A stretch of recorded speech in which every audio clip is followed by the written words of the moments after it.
আসসালামু আলাইকুম। আস্তে আস্তে শীত যত বাড়ছে আমাদের খামারের কাজের চাপ আরো বেড়ে যাচ্ছে। গত কয়েকদিন ধরে আমরা প্রায় কয়েক হাজার করে ডিম আমাদের ইনকিউবেটর মেশিনে দিচ্ছি বাচ্চা উৎপাদন করার জন্য।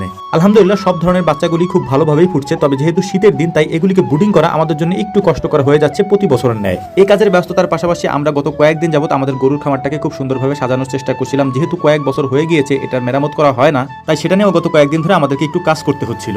ডিমগুলিকে ইনকিউবেটর মেশিনের মধ্যে দেওয়ার আগে সুন্দর করে আমরা খাঁচার মধ্যে সাজিয়ে নিই। সাজিয়ে নেওয়ার পর এক ধরনের পানি আমরা স্প্রে করি। এই পানিটা কিসের পানি এটা অনেকে আমাদের কাছে প্রশ্ন করেন, যদিও এটা আগে অনেকবার বলেছি, তারপর আরেকবার বলে দিচ্ছি, কারণ আজকের ভিডিও দেখে হয়তো আপনি আবারও প্রশ্ন করতে পারেন যে আমরা কি স্প্রে করলাম। এইটা মূলত হচ্ছে জীবাণুনাশক। এই জীবাণুনাশক আমরা যখন ডিমটাকে ইনকিউবেটর মেশিনের মধ্যে দেই তার আগে স্প্রে করে দেই, যাতে করে কোনো ধরনের জীবাণু বা কোনো ধরনের ভাইরাস এই বাচ্চাগুলিকে অ্যাটাক করতে না পারে যখন বাচ্চাগুলি ফুটে বের হয়। আগেই বলেছি আমাদের ইদানিং প্রচুর পরিমাণে বাচ্চা উৎপাদন করা হচ্ছে। এই বাচ্চাগুলিকে প্রতিদিনই আমাদেরকে বের করতে হয়, এর পাশাপাশি এগুলিকে ব্রুডিং করতে হয়। এই কারণেই আপনাদেরকে একটা বিষয় আমি বলে রাখি, সেটা হচ্ছে অনেকে আমাদের কাছে বাচ্চা অর্ডার করেন, কোয়েল পাখি, ফাউমি মুরগি, এরপর হচ্ছে টাইগার মুরগি, এই বাচ্চাগুলি আমরা আপনাদেরকে দিয়ে থাকি। এক্ষেত্রে আপনাদেরকে আমি আগেও কয়েকটা ভিডিওতে বলে দিয়েছি আমরা অনলাইনে এগুলি কারো কাছে পাঠাই না। যদি আপনাদের পছন্দ হয়, যদি নিতে হয়, সেক্ষেত্রে আমাদের খামারে এসে দেখে শুনে বেছে আপনি নিয়ে যাবেন ইনশাআল্লাহ। সেক্ষেত্রে স্ক্রিনে আমি নাম্বার দিয়ে দিচ্ছি, এই নাম্বারে আপনারা সরাসরি কল করেন। আমাদের কাছে হোয়াটসঅ্যাপ করলে বা মেসেজ করলে আমাদেরকে পাবেন না। আপনারা জানেন যে আমরা অনেক ব্যস্ত থাকি কাজ নিয়ে সারাদিন, তাই হোয়াটসঅ্যাপের মেসেজগুলি চেক করতে আমাদের অনেক বেশি সময় লেগে যায়। এক্ষেত্রে আমরা ডিরেক্ট কল দিতে বলি। কল দিলে আমাদেরকে সরাসরি পেয়ে যাবেন এবং সরাসরি পেয়ে গেলে আপনি তখন অর্ডার করে আপনি যে কোনো সময় এসে নিয়ে যেতে পারবেন ইনশাআল্লাহ।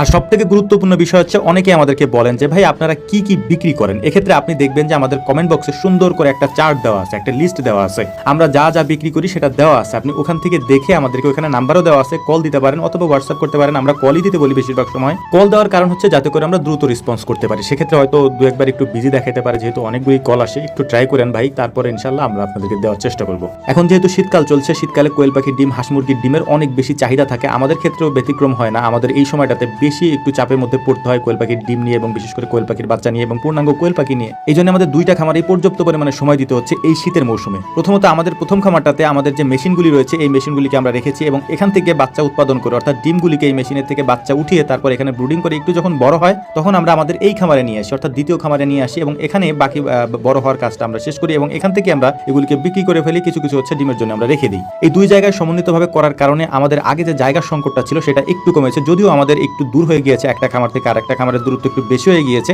তারপরেও আলহামদুলিল্লাহ আমাদের কাজগুলি একটু সহজ হয়ে গিয়েছে, যেহেতু জায়গার সংকটটা আমাদের এখন আর তেমন একটা দেখা যাচ্ছে না। এই জায়গার সংকট না থাকার কারণে এখন আমরা কোয়েল পাখিগুলিকে বড় করে বিক্রি করতে পারি, যেমন 30 দিন, 35 দিন, কোনো কোনো ক্ষেত্রে 40 দিনের বাচ্চাও আমরা বিক্রি করতে পারি আলহামদুলিল্লাহ, যেহেতু আমরা এখন নিজেদের এখানেই বড় করতে পারি এবং আমাদের জায়গার সংকটটা নেই। দূর হয়ে যাওয়ার কারণে একটু কষ্ট হয় আমাদের যাতায়াতের ক্ষেত্রে। যদি আমি এখানে আসতে যাই নিয়মিত, তাহলে আমাকে প্রতিদিন যদি 2 বেলা আসতে হয়, সকালে এবং বিকালে, তাহলে দেখা যায় যে দিন পার হয়ে যাবে এখানে 2 বেলা আসতে যেতে আর কি। তো যাই হোক, আমাদের খামারে যেহেতু আরো লোকজন আছে